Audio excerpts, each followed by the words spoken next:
una teoría que viene de muy lejos. ¿Quieres que te la explique? Claro, Bueno, por supuesto. vamos a ver. Todos queremos. Los primeros que vieron el tema fueron los fisiócratas franceses. Los fisiócratas franceses se referían solo a la tierra agraria, porque era la más importante en España. Los conglomerados urbanos no eran tan importantes. Entonces, ¿qué es lo que descubrieron los fisiócratas franceses? Descubrieron la renta del suelo. Descubrieron que pagando el costo de los insumos, o sea, de todos los materiales necesarios para la producción agraria, el costo del trabajo y la ganancia del empresario, quedaba un plus. Ese plus era la renta del suelo. Entonces, ¿qué propusieron los fisiócratas? Proponían gravar con un impuesto a la renta del suelo y suprimir todos los demás impuestos. Claro, Marx, que tenía un gran respeto por los fisiócratas, Marx respetaba a muy poca gente. Uno de los pocos que respetaba eran los fisiócratas, que decían que eran gente de un extraordinario tacto y un extraordinario talento. Claro, lo que los fisiócratas no sabemos y se dieron cuenta, aunque pienso yo que gente como, tan inteligente como Turgot o Quesnay sí se dieron cuenta, es que si tú gravas a la renta del suelo, ¿con qué acabas? Acabas con la propiedad, conviertes al propietario en un arrendatario del Estado. Entonces la Revolución Francesa no se hizo para eso, se hizo para repartir la propiedad. Y a los fisiócratas los guillotinaron. Algunos escaparon a América, uno de ellos que se escapó fue Dupont de Nemours, que después fundó la Dupont en Estados Unidos. Pero los fisiócratas, bueno, entonces, esos fueron los primeros que lo vieron. Después está los grandes economistas ingleses, Adam Smith también ve el tema de la renta con toda claridad y hace un gran elogio de los fisiócratas, pero después, como lo empiezan a perseguir por sus elogios a los fisiócratas, medio se desdice, porque lo mantenía un terrateniente. Pero sin embargo tiene claro que hay que gravar la renta del suelo y que los terratenientes ganan sin trabajar. Una de las Biblias de Adam Smith es una de los libros que es como un poco surgió, ¿no? Parece que es la riqueza de las naciones. Lo que hace Smith es atacar el proteccionismo, la autarquía, pero toca el tema del suelo y hace un elogio de los fisiócratas, que dice son inofensivos.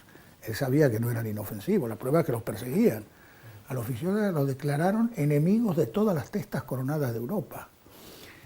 Y después viene, pues, desde Adam Smith, viene David Ricardo, que es el primero que hace la historia de la renta diferencial. Establece la renta según las distintas calidades de tierras. Es un concepto técnico muy fácil de entender, pero hay que estar con un librito y apuntar. Renta, tierras de primera calidad, segunda calidad, tercera calidad, etc. Y también Ricardo se refiere a la renta agraria, pero también menciona la urbana. Después vienen los otros grandes ingleses, John Mill y John Stuart Mill, y finalmente se llega en Estados Unidos a Henry George. Henry George tiene sobre los anteriores una extraordinaria ventaja, y es que era un gran escritor. Era un gran escritor, y que, fíjate, tienes un famoso escritor holandés, yo creo que fue Bertrand Russell, no me acuerdo, otro muy famoso, que dijo que un día estaba parado en una esquina de Londres y escuchó hablar a una persona que le cambió la vida, y que fue Henry George. No me acuerdo quién fue, un famoso escritor irlandés, uno de los más famosos, ¿cuál es? No me acuerdo ahora el nombre. Era un gran escritor. Entonces, él da en sus libros, el primero es Progreso y Miseria, que él explica por qué hay miseria. Él explica lo que yo te dije, que hay una cuña que divide a la sociedad. Su libro tuvo un extraordinario éxito, se tradujo a todos los idiomas, arrollaba en las librerías. Y después... ¿El título de ese libro? Progreso y Miseria. Progreso y Miseria. Cuando tú lo lees ahora, claro, es un libro escrito en 1860, 70, parece un poco desactualizado, sobre todo en los ejemplos que da. Pero los principios son básicos, son básicos. Y después escribe otros libros, Protección o Libre Cambio, donde ataca al proteccionismo. Es decir, él muestra la gran mentira que es el proteccionismo y la mentira que es el libre cambio. Él dice, el verdadero libre cambio exige nacionalizar la renta de la tierra. Si no, no hay verdadero libre cambio. ¿Te das cuenta? Por eso, en Europa, uno de los principios de la Comunidad Europea es el libre cambio, pero no tocan la propiedad de la tierra. que es para George la condición básica para que haya un verdadero libre cambio. Después viene Marx, que se da cuenta exactamente, en el tercer tomo del Capital analiza toda la renta del suelo, pero Marx propone otra cosa. Marx propone nacionalizar todo, no solo la tierra, todo. George critica mucho a los sociales, a los marxistas, los critica, y Marx a George también. Marx dice George que es un atrasado, y George dice Marx que es incomprensible. Se critican mutuamente. Se critican, sí. Bueno, pero Marx es muy respetuoso con los fisiócratas y entiende perfectamente el problema de la tierra.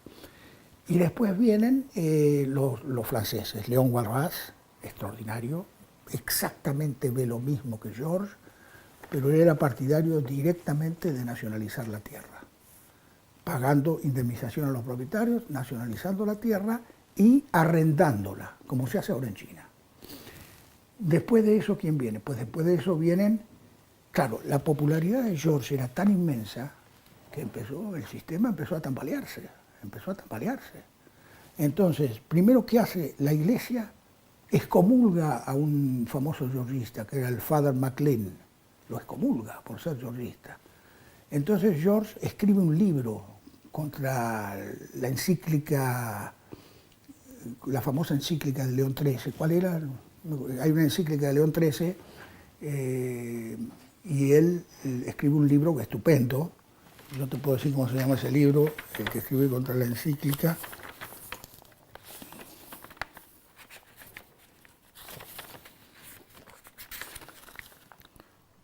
La condición del trabajo, carta abierta al Papa León XIII. Al final la Iglesia le quita la excomunión al padre MacLean, pero en la encíclica Rerum Novarum, se llama la encíclica Rerum Novarum, la Iglesia lo que hace es un poco la tesis del Capital, que sean muchos en el pueblo los propietarios.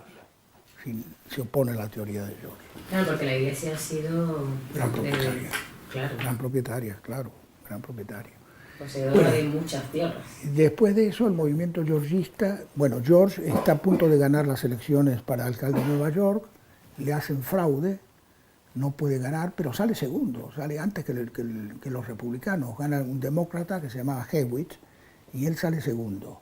Y el tercero, que era republicano, que después fue presidente y se hizo georgista, era Theodore Roosevelt, que hizo un gran elogio de George después. Pero claro, cuando vieron el peligro del georgismo, los ataques al georgismo fueron tremendos. Claro, no interesó. Tremendos. Lo empezaron a atacar por todos lados, en las universidades, la prensa, en todos lados. Y el georgismo fue decayendo, pero tuvo una gran influencia en Inglaterra hasta poco antes de la Primera Guerra Mundial. Y poco antes de la Primera Guerra Mundial, el Partido Liberal británico, en el cual militaba Churchill, propone un impuesto a la tierra. En un presupuesto que se llamó The People's Budget, el presupuesto del pueblo. Bueno, se arma un escándalo en Inglaterra impresionante. Entonces, la Cámara de los Lores paraliza la reforma. Entonces se produce lo que los ingleses llaman la primera crisis constitucional en el Reino Unido. La primera. Es decir, el Parlamento británico, el Parlamento de los comunes, prohíben a los lores parar las leyes del Parlamento. Y finalmente la ley pasa, la ley grabando el suelo. Pero ¿qué pasa? Estalla la Primera Guerra Mundial, caen los gobiernos conservadores y caen los gobiernos laboristas y los gobiernos conservadores empiezan a borrarlo. Pero no obstante, en Inglaterra siempre ha habido muchos partidarios de la imposición al suelo, aún ahora. Ahora en el Partido Laborista hay un movimiento que se llama Labour Land Program, que se dedica se propone la imposición de la tierra. También lo hay entre los liberales, incluso entre los conservadores, porque Churchill era partidario de grabar la renta del suelo. Además dice cosas muy significativas sobre eso, ¿no? Lo que pasa es que para grabar la renta del suelo no hace falta ser de izquierda ni de derecha, hace falta ser inteligente. Sentido común, ¿no? Sentido común.